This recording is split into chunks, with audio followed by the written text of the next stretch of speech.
Firstly, you're absolutely right to point out that the thing that's killing British culture is liberalism. We both agree on that, right? And you're right to point out that Islam is growing numerically. You're right to point that out. But I want to point out to you that the reason why Islam is growing numerically is not because it prohibits abortion, because it doesn't. And it's not because it prohibits divorce, because it doesn't. The reason why Islam is the fastest growing religion in the UK is the idea of it's because of the social model that Muslims are using. So sociologically, Muslims are using a sociological model that modern sociologists could call the Benedict option. It's this idea that you all get together, the idea you're very deliberate about creating families, and the idea that you do value families, right? Now, where Christians apply those same models of sociology, Christianity is also growing. I'll give you an example. The Amish are Christians in America. They adopt all the same social structures that Muslims do, and they are the fastest growing religion in the USA. They're faster growing than Muslims in the USA. The Bruderhof in the UK are a fast growing movement. They're coming from a smaller base, but they're growing because of the social model that they're adopting. Which is similar to the Islamic one. So Muslims are adopting a social model that works, and when there are examples of Christian communities adopting that same social model, it also grows. So the point is, it's not that Islam is teaching something that Christianity isn't, it's the way that we're implementing it. Now, you said something that's wrong. You said that Christians are adopting liberalism, I feel like right? And Christians are becoming atheist, right? And just a little point to that, like the Pope recently, I know you're not Catholic, but the Pope recently, he clear-cut said, you probably saw in the news, that he accepts same-sex marriage.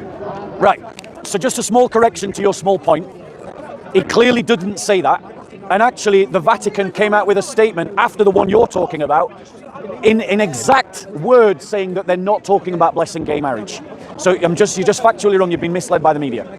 So my point to you is, I'll take your word on it. You can check it. I invite you to check it. But my point to you is, bro, right? My point to you is, Christianity doesn't accept divorce. Christianity doesn't accept abortion. So the fact that some Christians are not following the Christian faith isn't a reflection on Christianity, it's a reflection on those persons.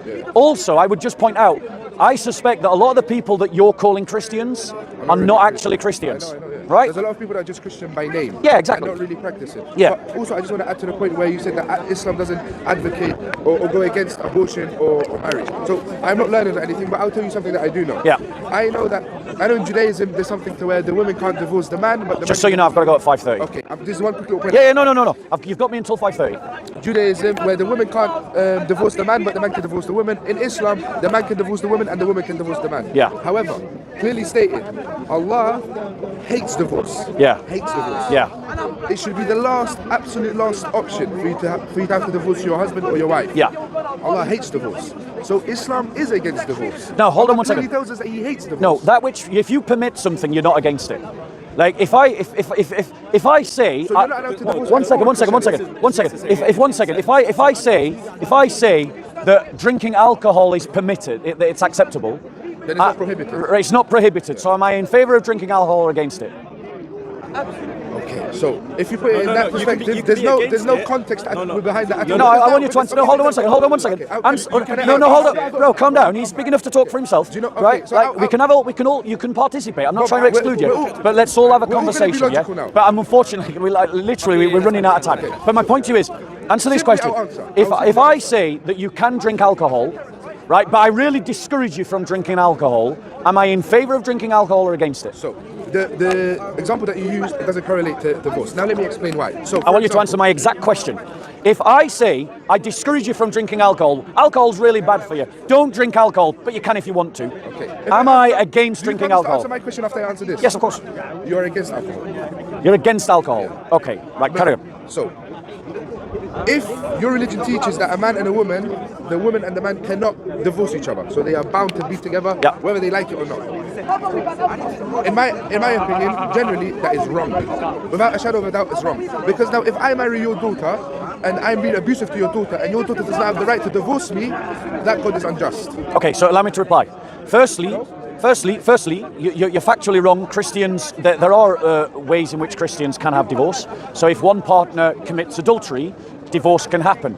If one partner who is a non-believer leaves the Christian partner, that also allows divorce as well. So you actually don't understand what my religion teaches. Secondly, out of our two religions, the only one that sanctions domestic abuse is the Quran, is Islam, because it says that you can beat your wife. Wait, one second.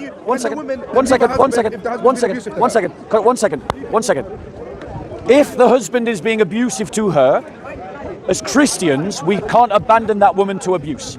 So that means, so they can't divorce because of abuse, but if the woman is abusing the man, sorry, my apologies, if the man is abusing the woman, then the community should protect the woman from the man, right? Personally, I'm in favour of taking the guy around the back of the bike sheds, and letting him know what it is to be hit, right? And showing him that actually hitting a woman ain't okay. And then right? Take his anger out on her just for you doing that. Right, but in Islam, it says that you can beat your woman if you suspect them of disobedience.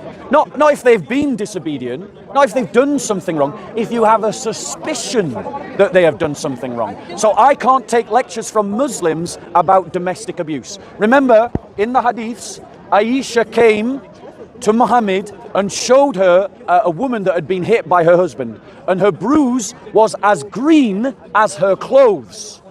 And Muhammad didn't condemn the abuse.